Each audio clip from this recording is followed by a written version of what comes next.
Welcome back to Newsfeed PM. So United Nations Secretary General Antonio Guterres is urging South Africa to use its G20 presidency to prioritise finance for climate change, to eliminate poverty and to deal with Africa's debt crisis. He delivered a keynote address at the first meeting of the bloc on African soil in Johannesburg, where Africa's $1.8 trillion debt was discussed.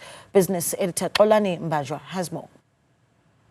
The spectre of Africa's ever-increasing debt crisis loomed large here on the third day of the G20 meeting of the finance ministers and deputy central bank governors from around the world. This was brought home when United Nations Secretary General Antonio Guterres gave the marching orders to the delegates here about what the United Nations expects from this meeting. We recognize that the global governance institutions that reflect the world of 1945 do not adequately serve or represent developing countries, in particular African countries. Our inability to tackle these challenges and more is eroding people's faith in governments and institutions. And so the message is clear: our institutions need an update. Climate change financing has also come under the spotlight, with many delegates calling for the richest nations in the world to consider the funding for climate change and the just energy transition for the poorer countries. At the same time, we need action to make the debt resolution architecture work in a more timely and effective manner. We need meaningful solutions to address the debt crisis, so countries can invest in meeting the basic needs of their people and drive long-term development.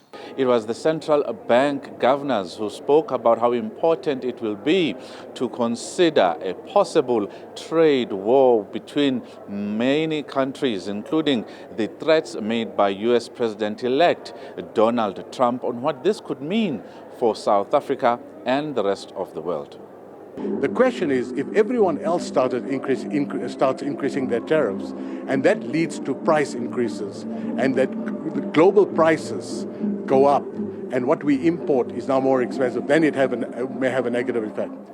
Finance Minister Enoch Godongwana has also explained why they are not concerned about the threats that have been made by US President-elect Donald Trump on whether there could be more punishing tariffs from the USA over the debate of whether the BRICS countries will de-dollarize and use the dollar less. He says there was never such a discussion amongst the BRICS bloc of nations.